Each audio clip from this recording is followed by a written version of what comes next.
আমি জিৎ গাঙ্গুলি রয়েছি academy of fine আর্টসের নর্থ গ্যালারিতে। চলছে বোল্ড স্ট্রোকের দলগত প্রদর্শনী। আমরা পুরো প্রদর্শনীটি ঘুরে দেখব, দলের যে সমস্ত সদস্যরা রয়েছেন তাদের সাথে কথা বলবো এবং প্রদর্শনী দেখতে যারা এসছেন তাদের সাথেও কথা বলবো। আপনারা পুরো প্রদর্শনীটি দেখুন, কেমন লাগলো মতামতে অবশ্যই জানাবেন। আমি স্বাস্তিকা সানিয়া, আর আমি বোল্ড স্ট্রোকের সাথে একটা গ্রুপের সাথে আমার সাথে আরও 11 জন আর্টিস্ট আছেন, তাদের সাথে একসাথে এসে আমরা এবার প্রেজেন্ট করছি আমাদের রেজোনেন্স এক্সিবিশন। তো আমার 5টা কাজ এখানে দেখানো আছে।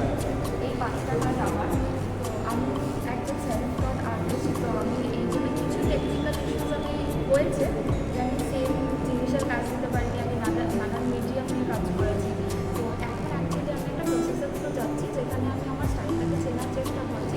আর এই এক্সিবিশন আমাকে খানিকটা হেল্প করেছে, সেটা হচ্ছে এক্সপ্রেশনিজম আর অ্যাবস্ট্রাক্ট জিনিসপত্রের দিকে আমি দেখেছি যে আমার বেশি হাত যাচ্ছে। তো এইখানটাতে এই দিকগুলো আঁকা হচ্ছে আমার নিজের সব থেকে পছন্দ।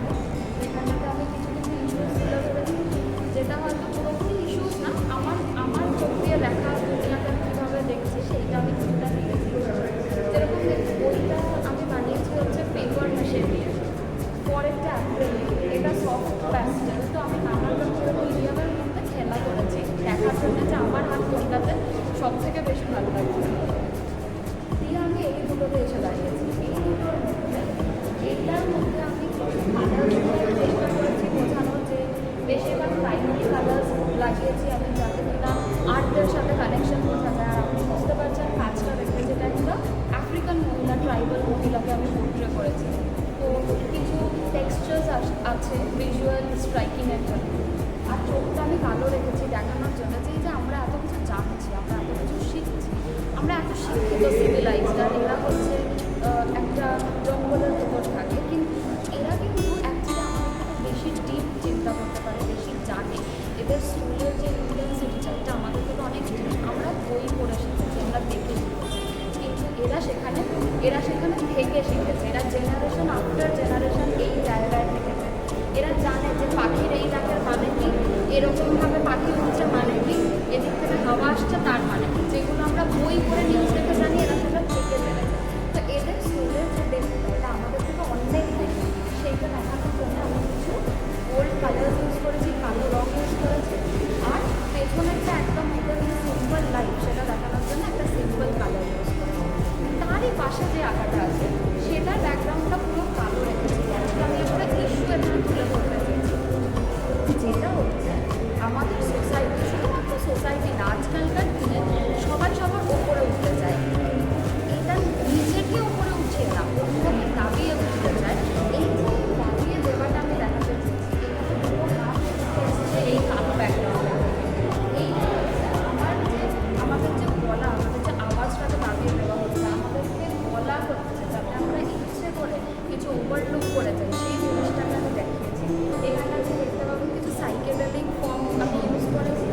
পেছন দিকে ব্যাখ্যাগুলো দেখানো হয়েছে যে কানটা একটা স্যাচুরেশন পয়েন্ট, একটা মানুষ একটা টাইম অবধি কাঁদতে পারে, তারপর আর পারে না।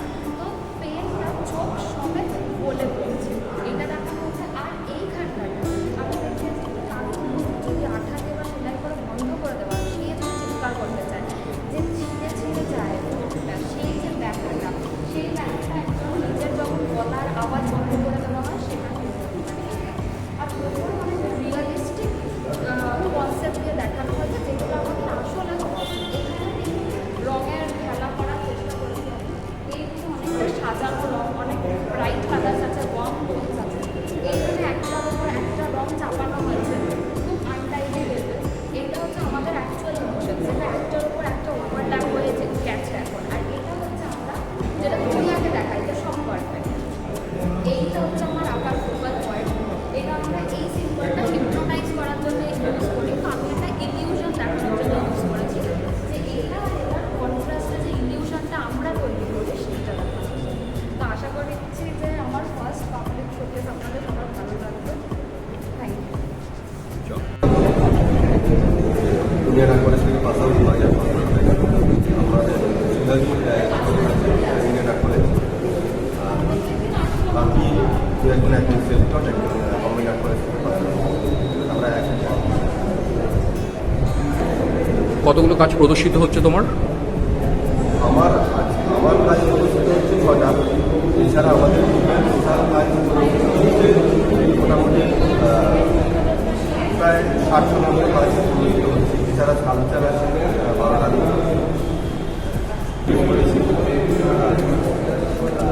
আমার ছবিতে কম করেছি। এছাড়া আমি চেষ্টা করেছি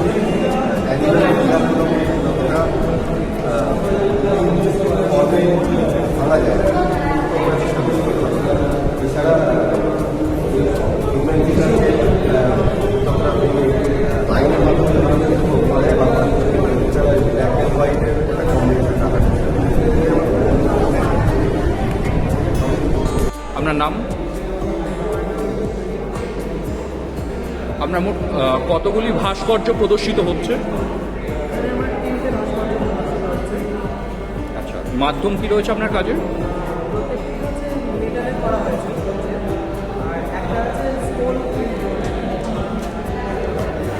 তো আপনার কাজের বিষয়বস্তু সম্পর্কে আপনি যদি বলেন একটু।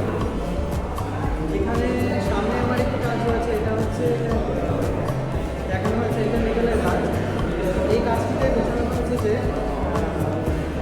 ছেলে মেয়েদের এত পরিমাণে মানে পড়ার চাপ দেওয়া হচ্ছে, স্কুলের চাপ বা লেখাপড়ার চাপে তারা খেলাধুলার সময়টা অনেকটাই পাচ্ছে না।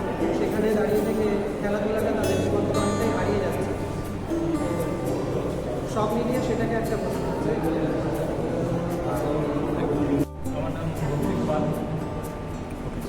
কোন আর্ট কলেজ? কোন আর্ট কলেজ? আচ্ছা, আপনার কতগুলো ছবি প্রদর্শিত হচ্ছে এখানে? 4টা পেন্টিং আছে। পেন্টিংয়ের আপনার মিডিয়াম কি ব্যবহার হচ্ছে? অ্যাক্রিলিক ব্যবহার হচ্ছে।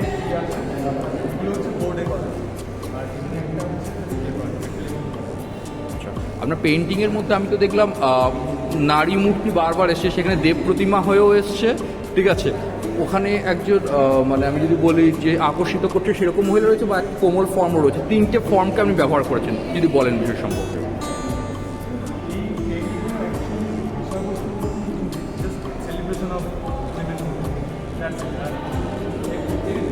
behind the scene বা প্যারাল থটস জাস্ট অ্যাকচুয়ালি আমি কমার্শিয়ালের অ্যাপ্লাই আর কি করছি।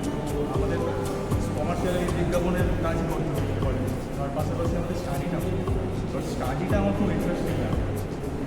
স্যারা যখন চাপাতে হয় মানে আমি kind full that kind of আমি তাই চেষ্টা করতাম যে স্টাডিটা আমি নিয়েছি, বাট ওইটা প্র্যাকটিস রাখতে তারপরে চাকরি লাইনে চলে যাই রেগুলার। তারপর আবার কাজে ফিরে আসলাম এবং এই কাজটি আবার করছি। চল। নমস্কার, আমি সৌরভ ঘোষ, ইন্ডিয়ান আর্ট কলেজের প্রাক্তন ছাত্র, বয়স 17। আপনার কতগুলো কাজ প্রদর্শিত হচ্ছে? আমার 8টা স্কালচার আর 4টে পেন্টিং। আচ্ছা, মিডিয়াম কি রয়েছে আপনার? স্কালচার মিডিয়াম দুটো আমার ব্রোঞ্জ রয়েছে, দুটো স্টোন রয়েছে, মার্বেল, আর বাদবাকিগুলো হচ্ছে আপনার ফাইবার, ডিরেক্ট ফাইবারের কাজ করা। আর পেন্টিংয়ের ক্ষেত্রে আপনার আমার স্কালচার নিয়ে যে পেন্টিং রয়েছে সেগুলো ওয়াটার কালার রয়েছে। আপনার এই বাইশনটাতে দেখলাম তো স্পিডকে আপনি ধরেছেন কাজের মধ্য দিয়ে। আর পেন্টিংয়ের ক্ষেত্রে আপনার কেমন কী রয়েছে, বিষয়বস্তু কী রয়েছে বলেন? আর পেন্টিংটা আমি করেছি ইন্ডিয়ান যেহেতু ক্যারেক্টারগুলো ছিল, যে আগেকার দিনে যেগুলো স্কালচার যেগুলো এখন বিলুপ্ত প্রায় ধ্বংসাবশেষে পরিণত হয়েছে, ক্লাসিক ফর্মগুলোকে সেইগুলোকে নিয়ে আমি এক্সিবিশন দেখলাম। অনেক শিল্পী মিলে একসাথে এই ছবিগুলো এবং স্কাল্পচারগুলো করেছিল। বেশ কিছু ইন্টারেস্টিং কাজ দেখলাম। কিছু কাজ দেখলাম যেখানে যারা রেগুলার যে কাজগুলো হয় সেটা থেকে ভেঙে বেরিয়ে আসার চেষ্টা হচ্ছে, সেটাও দেখলাম। ইট ইস নিডেড, এবং সেটা এই সময়ের কথাটাই বলবো। তো একটা ছকে এতগুলো আর্টিস্টের এরকম ধরনের একটা কোলাবোরেটিভ একটা কাজ, এবং অনেক কিছু শিখলাম। এমন পদ্ধতি দেখলাম যে পদ্ধতিতে ছবি করলে, ছবি আঁকলে সেটা খুব ইন্টারেস্টিং লাগতে পারে, যেগুলো আমরা কখনো ভাবিনি। যেটা এই জেনারেশন, আমি মনে করি আমি এই জেনারেশনের, আমরাই পারি। এইটা এই অন্য ভাবনাটা আমার ভীষণ ভালো লাগে, এবং দলবদ্ধ হয়ে এরকম নতুন ধরনের কাজ, এবং প্রত্যেকটা আর্টিস্টের কাজের যদি পেন্টিং দেখলাম, শুধুমাত্র নয় ওনাদের খালি নয়, আমি বোল্ড স্ট্রোকে শুধু না, বাকি আরও বিভিন্ন হলেরগুলো এক্সিবিশনগুলো দেখলাম, তাতে দেখছি যে প্রত্যেকেরই ছবির আঁকার মধ্যে নিশ্চয়ই একটা মানুষের সাবকনশিয়াস, আনকনশিয়াস এবং কনশিয়াস তিনটেই কাজ করে, কিন্তু এটা ভেঙে বেরোনোর চেষ্টা প্রতিটা ছবির মধ্যেই রয়েছে। সুতরাং দ্যাট ইজ হুইচ ইজ আমার খুব ভালো লাগলো। অনেক অনেক শুভেচ্ছা এদেরকে। আমার একটাই কথা যে বিক্রি ছবি বিক্রি বলে ভালো লাগে।